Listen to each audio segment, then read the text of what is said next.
देखिए बेटा, हमारा टॉपिक चल रहा था सरयू गद्य खंड का अध्याय 15 भारतीय संस्कृति। कल हमने आपको जो है विभिन्न प्रकार के जो शब्द हैं जिनका भारतीय संस्कृति में प्रयोग होता है, विभिन्न प्रकार की जो पवित्रताएं हैं, पीपल के पेड़ को ईश्वरीय रूप समझा जाता है, प्रकृति के साथ में भारतीय संस्कृति किस प्रकार से जुड़ी हुई है, ये आपको हमने बताया। अब भारतीय संस्कृति के जो मुख्य अंग हैं उनके बारे में हम आपको आज बता रहे हैं। तो भारतीय संस्कृति जो है उसके प्रमुख अंगों में, भारतीय संस्कृति के अंग, इनके प्रमुख अंगों में पहला अंग है आध्यात्मिकता। कौन सा है? आध्यात्मिकता। मैं समझता हूं कि आध्यात्मिकता के मामले में भारत से ज्यादा दुनिया की कोई भी संस्कृति जो है इतनी उच्च स्तर की नहीं है जितनी की भारतीय संस्कृति। और इसी आध्यात्मिकता के दम पर आज भारतीय संस्कृति जिंदा है और विश्व की सर्वश्रेष्ठ संस्कृति है। संसार में अन्य जो देश हैं उनमें ईश्वर के प्रति वो भाव नहीं है जितना कि हमारे देश में है। इस आध्यात्मिकता के अंतर्गत जो नश्वर शरीर है, हमारा शरीर नाशवान है, इसका विनाश हो जाता है। ये आपको पता है, पंच तत्वों से बना हुआ शरीर है। क्षिति जल पावक गगन समीरा, पंच तत्व यह रचित शरीर। क्षिति यानी मिट्टी, जल, पावक तेज अग्नि है ना, गगन आकाश और समीर वायु, इन पांच तत्वों से ही इस शरीर का निर्माण हुआ है। और शरीर जब नष्ट हो जाता है, ये जो है पांचों तत्व अपने अपने तत्व में मिल जाते हैं। तो नश्वर शरीर का तिरस्कार, हमारे यहाँ की संस्कृति में शरीर के प्रति मोह नहीं है, आत्मा के उद्धार और आत्मा की पवित्रता पर विशेष बल दिया जाता है। नश्वर शरीर का तिरस्कार, परलोक, सत्य, अहिंसा आदि जो आध्यात्मिक मूल्य हैं, उन आध्यात्मिक मूल्यों को अधिक महत्व दिया गया है।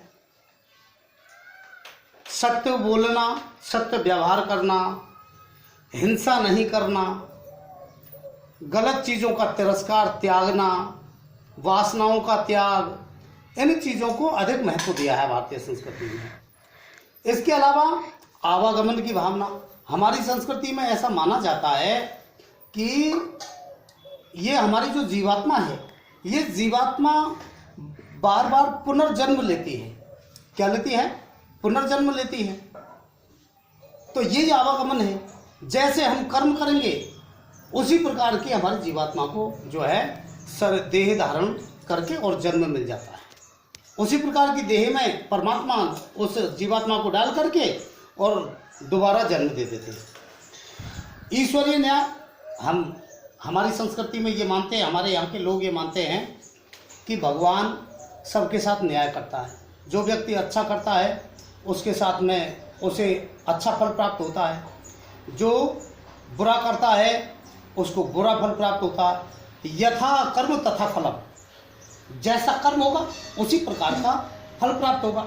ये हमारी संस्कृति का मूल अध्याय है और हमारी संस्कृति की मूल मान्यता है। भगवान उसी के साथ में जो है हर व्यक्ति के साथ में उसी प्रकार के फल देते हैं, उसी प्रकार से उसको न्याय करते हैं जैसा उसने कर्म किया है। आप लोगों ने भी सुना होगा, लोग कहते हैं अरे इसने ऐसे कर्म करें और उसको उसी का फल भोगना पड़ रहा है। तो ये ईश्वरीय न्याय है और ईश्वरीय न्याय के बारे में ही हमारी संस्कृति में विश्वास है। बहुत से तो लोग जो है ईश्वरीय न्याय में विश्वास नहीं करते, इसलिए हमारे यहाँ जो वो लोग विभिन्न प्रकार के अन्याय, अत्याचार, हिंसा आदि कर्मों को करते हैं। आप देखते हैं, आप पश्चिमी देशों में देखते हैं, पश्चिमी देशों में ज़्यादातर जीव हिंसा करते हैं और जीवों को खाते हैं। हमारी संस्कृति में ये चीज़ बिल्कुल वर्जित है। हिंसा, किसी की कड़वे वचन बोल करके भी दिल दुखाना, किसी का हृदय दुखाना भी हिंसा समझा जाता है। ये हमारी संस्कृति की मूल मान्यता है। तो और जीव हिंसा बिल्कुल नहीं करते हैं। इसके अलावा जो है परमात्मा में विश्वास करते हैं। हम व्यक्ति से न्याय और सदाचरण करते हैं, ये हमारी संस्कृति के मूल अंग हैं। हमारे यहाँ की जो संस्कृति है वो तपोवन संस्कृति रही है। हमारे ऋषि मुनियों ने वनों में तप करके और जो मानव के जो अच्छे मूल्य हैं, जो अच्छाइयाँ हैं, उन अच्छे गुणों को धर्म के साथ में जोड़ा है। किसके साथ में जोड़ा है? धर्म के साथ में जोड़ा है। धर्म के साथ में जोड़ा है तो व्यक्ति जो है उन गुणों को अपनाता है और हर व्यक्ति की पवित्रता, उसकी आत्मा की पवित्रता, यहाँ शरीर की पवित्रता के साथ साथ आत्मा की पवित्रता पर भी विशेष बल दिया है, जिसमें विस्तार था। प्रथम साम रव तब तपोवन, तपोवने प्रथम प्रभात तब गमने, यानी कि पहले जो है सामवेद में जो बताया गया है कि प्रथम समय में तपोवन में जाकर के और वहाँ अच्छे मूल्यों को प्राप्त करें। तो विस्तार के वातावरण में आत्मा का संकुचित रूप नहीं रह सकता था। जब ये विस्तार की बातें सोचते हैं तो हमारी जो आत्मा है वो आत्मा विशाल होती गई। हर जीव के प्रति जो है सदाचरण, हर व्यक्ति के प्रति सद्भावना, तो इसी प्रकार नहीं रह सकता था। इसी के अनुकूल आत्मा का सर्वव्यापक विस्तार माना गया है। इसीलिए हम ये मानते हैं और हमारी संस्कृति में लोग ये मानते हैं कि सब में उसी ईश्वर के अंश है। ईश्वर अंश जीव अविनाशी, यानी कि ये जो अविनाशी जीव है ये उसी ईश्वर का अंश है। हमारे यहाँ ये मानते हैं, हमारी संस्कृति में ये मानते हैं कि प्रत्येक जीव में वही आत्मा है जो हमें है।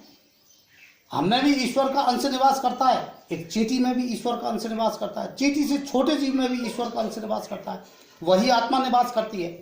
इसलिए आप देखते होंगे हमारे यहाँ जो है जहाँ तक संभव हो सके, जहाँ तक आदमी से पॉसिबल हो सके, चींटी को भी जो है मारने से वो झिझकते हैं, जीव हिंसा नहीं करते हैं।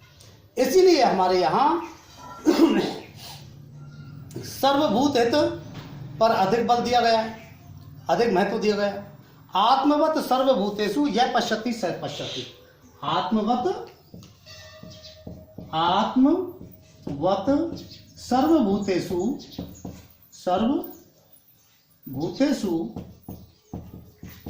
यह पश्यति सह पश्यति। अब देखिए आप, इसका अर्थ क्या हुआ? आत्मवत का मतलब होता है खुद की तरह। क्या मतलब होता है इसका? खुद के समान। सर्वभूतेषु मतलब सभी प्राणियों को, यानी खुद की तरह सभी प्राणियों को समझो।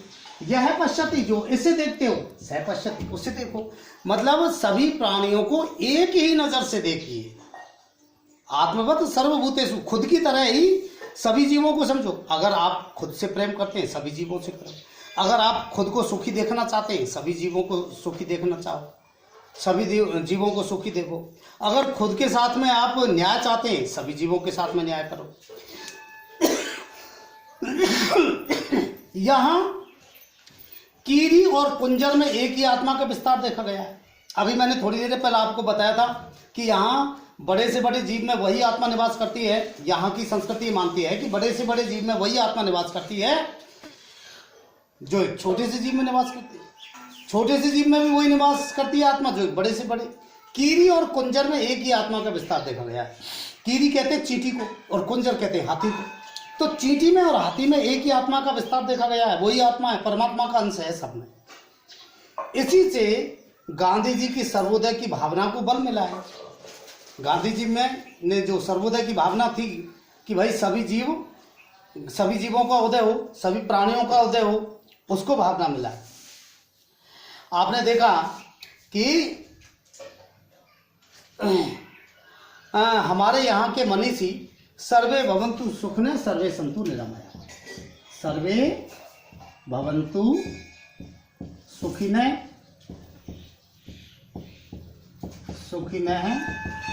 सर्वे सन्तु निरामया। सर्वे सन्तु निरामया। यानी कि यहाँ ये सिद्धांत ऐसे सूत्र दिए हैं ऋषियों ने। सर्वे भवन्तु सुखिनः मतलब सर्वे सभी लोग सभी जीव सुखी हो, सर्वे सन्तु निरामया सभी बिना विपत्तियों के हों, सभी लोग सभी जीव बिना विपत्तियों के हों। नश्वर शरीर के तिरस्कार की भावना हमारे यहाँ के लोगों में बड़े बड़े बलिदानों के लिए तैयार कर सकी है। हमारे यहाँ ये मानते हैं कि शरीर तो नाशवान है, एक दिन इसको जो है नष्ट होना है। ये एक भजन भी चलता है, मिट्टी में मिले मिट्टी, पानी में पानी, पानी के बबूला जैसी तेरी जिंदगानी। शरीर के ये नाशवान भावना जो है हमारे प्रति, शरीर के प्रति, उसी का द्योतक है राजा शिवी, महर्षि दधीची, राजा मोरध्वज, इसके ज्वलंत उदाहरण है। महर्षि दधीची ने अपने उसी नश्वर शरीर की भावना के कारण ही जो है इंद्र को वज्र बनाने के लिए अपनी अस्थियां दान कर दी। मोरध्वज ने कितना बड़ा त्याग किया।